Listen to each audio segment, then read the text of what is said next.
Pakistan versus India champion trophy Pakistan का ये सफ़र almost तमाम हो चुका है। इफ़ एंड बट्स में नहीं जाते हैं, काफ़ी क्रिटिसिज्म भी हो रहा है, प्लेयर्स पे हो रहा है, टीम सिलेक्शन पे हो रहा है।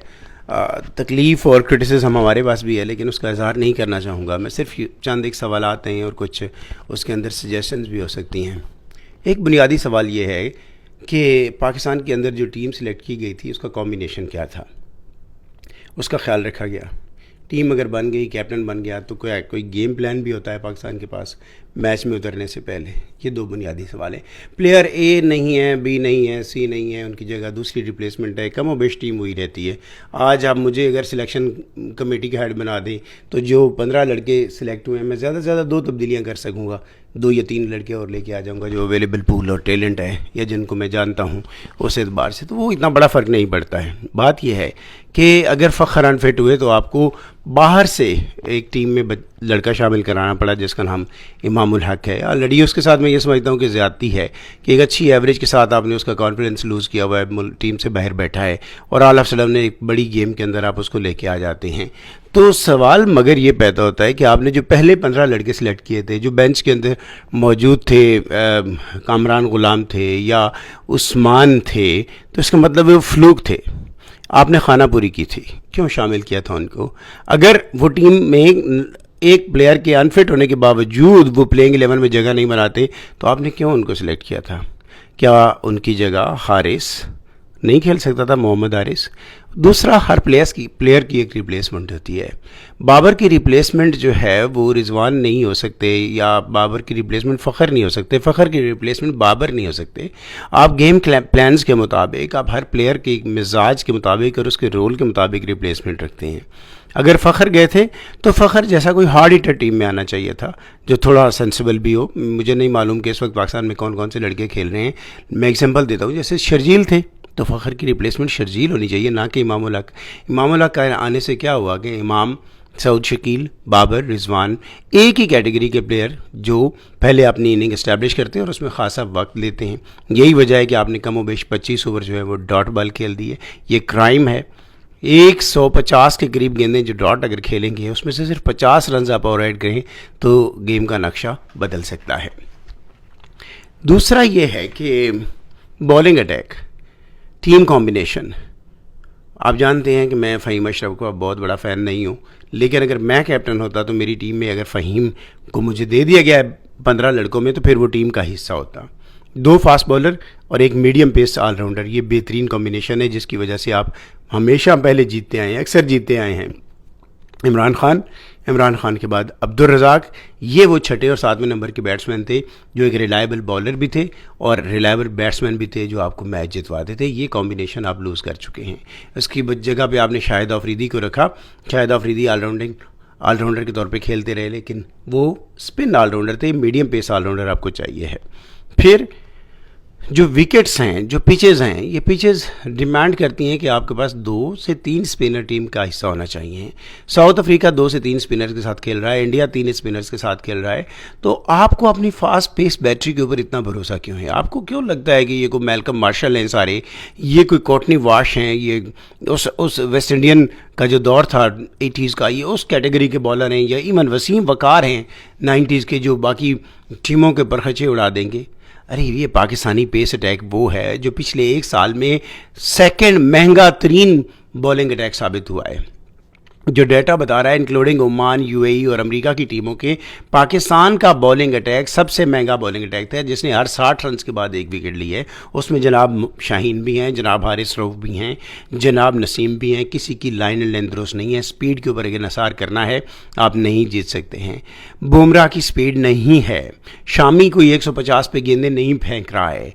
लाइन एंड लेंथ और थोड़ा सा सीम एंड स्विंग, उसका आर्ट, विकेट के मुताबिक गेंद कराना, फील्ड के मुताबिक गेंद कराना, ये वो टैक्टिक्स हैं, ये वो टूल्स हैं जिसकी वजह से टीमें मजबूत होती हैं।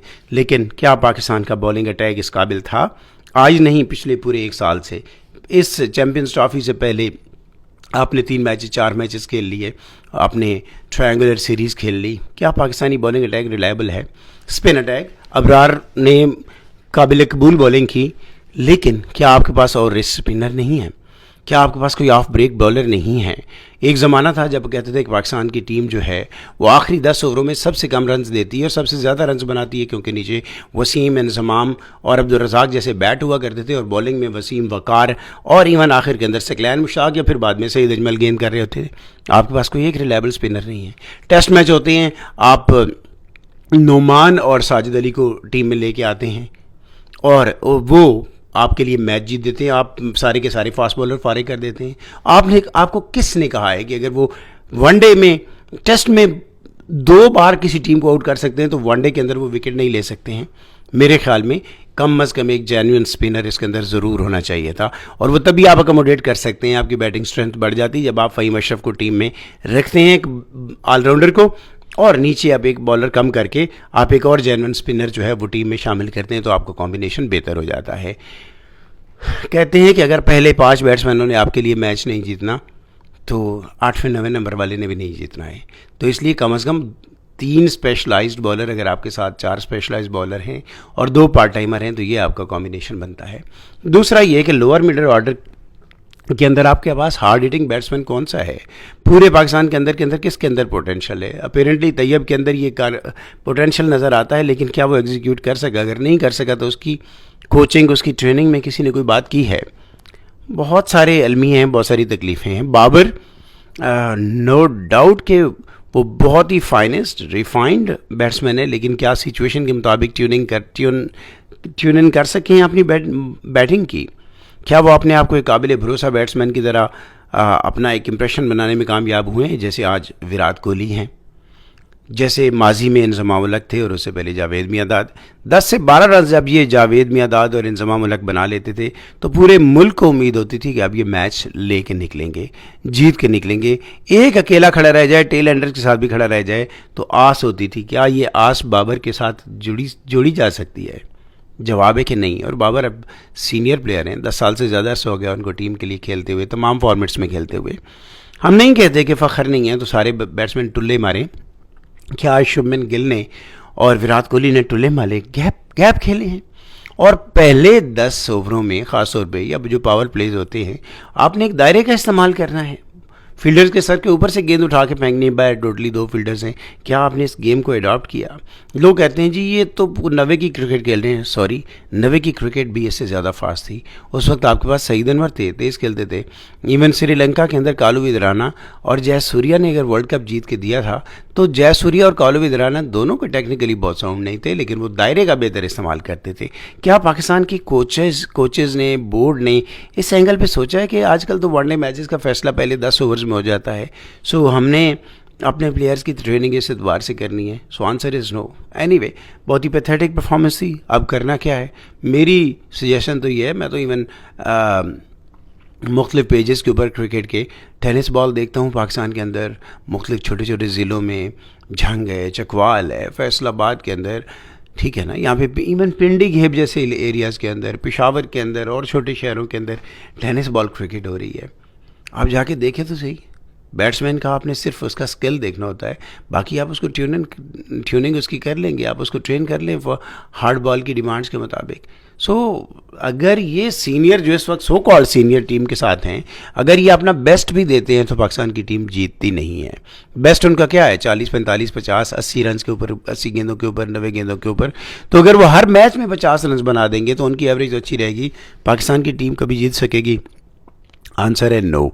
उसके अंदर अनटिल अनलेस कोई एक गैर मामूली परफॉर्मेंस ऐड होगी तो फिर ही जाके लोग या टीम जीत सकती है। तो इससे निकलना होगा तो नए लड़के लाइए, मौका दीजिए। हारना ही है तो नए लोगों के साथ हारिए, और हर जो बैटिंग पोजीशन है उसकी रिक्वायरमेंट के मुताबिक 2 से 3 लड़के आप रखें और एक की रिप्लेसमेंट आपके पास तैयार हो। जैसे ऑस्ट्रेलिया के सारा पेस अटैक, सारी रिलायबल जो बॉलिंग बैटरी है वो टीम का हिस्सा नहीं है। कल उन्होंने इंग्लैंड के ख़िलाफ़ रन्स भी खा लिए, लेकिन उनके बैट्समैनों ने अचीव कर लिया, चेज़ कर लिया। दैट मीन्स विकेट के अंदर ये रन्स थे, उन्होंने निकाल लिए। तो इसी तरह फ़र्क नहीं पड़ना चाहिए। अब बुमराह नहीं है, शामी आगे हैं, शामी ने रिप्लेस कर लिया, और बुमराह की कोई कमी इंडिया को अभी तक तो फील नहीं हो रही। बुमराह बहुत बड़े बैट्समैन, बहुत बड़े बॉलर हैं, इसके बावजूद वहाँ पे रिप्लेसमेंट आ जाती है। तो पाकिस्तान के पास भी ये बेंच स्ट्रेंथ होनी चाहिए, इस पर इन्वेस्ट किया जाना चाहिए। और ऑफ कोर्स स्ट्रक्चर के अंदर जो तब्दीलियाँ आ सकती हैं उनको आना चाहिए, सियासत से पाक करना चाहिए टीम को भी और बोर्ड को भी, और इसको अक्रॉस द क्रिकेट जो फॉर्मेट है उसके ऊपर अप्लाई करना चाहिए। शायद आगे चल के कोई भी पाकिस्तानी जो स्पेक्टेटर्स हैं, क्रिकेट लवर्स हैं, उनके लिए कोई बेहतर चीज़ें उसमें हो जाएं, लेकिन करेंटली तो ये खेल भी पाकिस्तान के अंदर से बज़ाहिर बहुत ही अपनी कहना चाहिए कि अपने लोज पे है, और लोगों का अगर ट्रस्ट मजरू हो जाता है अपनी टीम पे तो फिर वो उसको फॉलो नहीं करते हैं। Thank you.